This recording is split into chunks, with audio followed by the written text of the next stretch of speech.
Le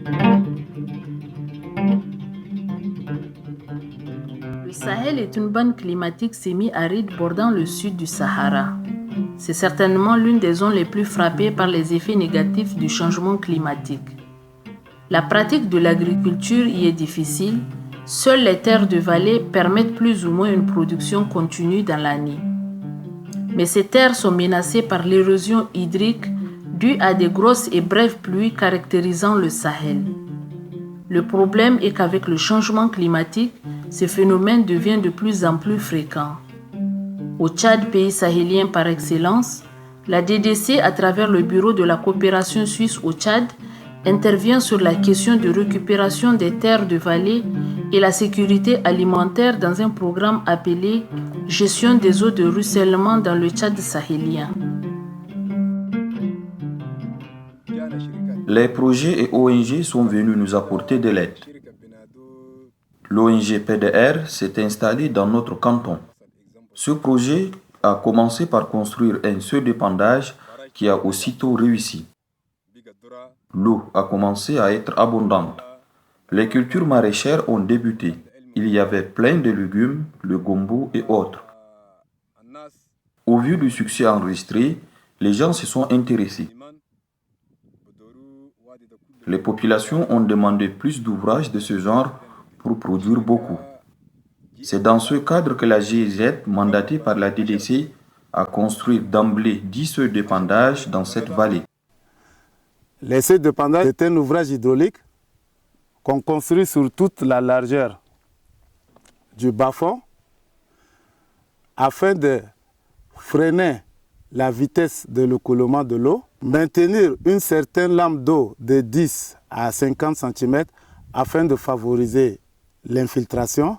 Les eaux ruisselées qui sont freinées par un seuil sont toujours chargées des matériaux. Ces matériaux vont se déposer également pour combler les ravins que l'eau a créés auparavant. Avant la construction des seuils, la nappe était profonde pour nous. L'eau se trouve entre 7 et 8 mètres. Une femme ne pouvait pas foncer elle-même son puisard pour travailler. Mais depuis la construction de ces seuils d'épandage, la nappe se recharge et l'eau est désormais seulement à 2 mètres de profondeur. Moi-même, j'ai foncé personnellement mon propre puisard. Je suis veuve et j'ai 4 enfants.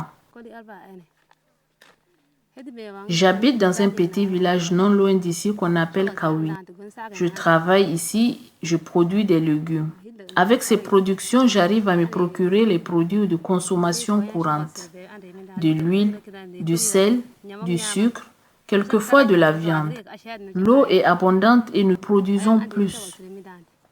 On fait aussi d'autres dépenses pour la famille. Je paye par exemple les frais de scolarité de mon garçon.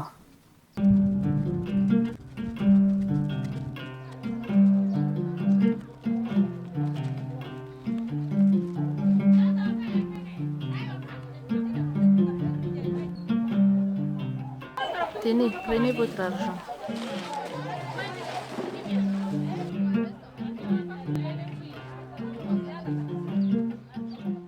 Le fait que quand nous avons priorisé nos actions en mettant la maîtrise et la gestion de l'eau sur le premier axe de notre plan d'action, cela montre l'importance que nous accordons à ces genres d'actions telles que la construction du microbarrage et les seuils d'épandage. L'objectif est de réduire cette dépendance de l'agriculture de la pluie. C'est une manière aussi de faire des actions d'adaptation au changement climatique. Depuis août 2012 à 31 octobre 2015, il y a eu au total 82 seuils construits ou réhabilités. Et ces seuils construits ou réhabilités ont permis de récupérer 3700 hectares de vallées. Ces terres, désormais pleines d'eau, sont des propriétés privées.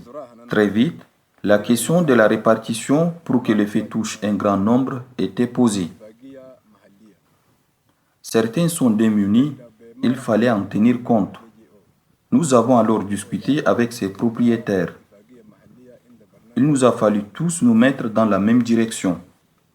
Nous avons alors constitué un comité avec l'ONG et le chef de canton pour faire d'un commun accord la répartition de ces terres pour usage maraîcher pendant la saison sèche. C'est ainsi que ceux qui n'ont pas de terre se sont vus prêter de l'opin de terre pour la période maraîchère. Dès qu'arrive la saison de pluie, le propriétaire récupère sa terre et le cycle reprend chaque année. Il y a une grosse différence entre ma vie d'avant et celle de maintenant. Avant, je devais partir à la recherche du travail en Libye ou au Soudan, ou bien à N'Djamena. Ce n'était que de la souffrance. Aujourd'hui, Dieu merci, depuis que les ONG et projets ont construit ces seuils, il y a de quoi être tranquille. Nos cœurs sont en paix.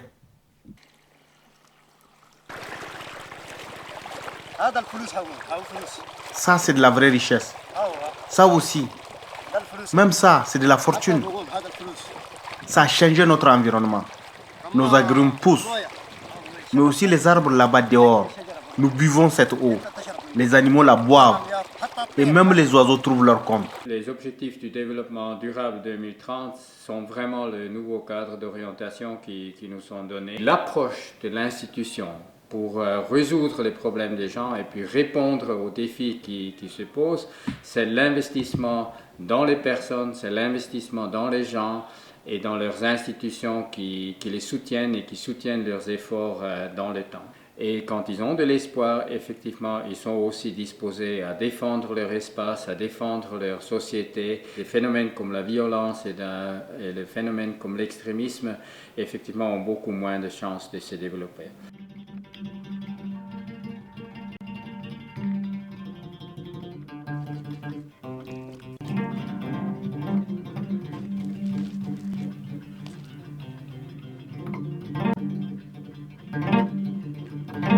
Allez vite à l'école.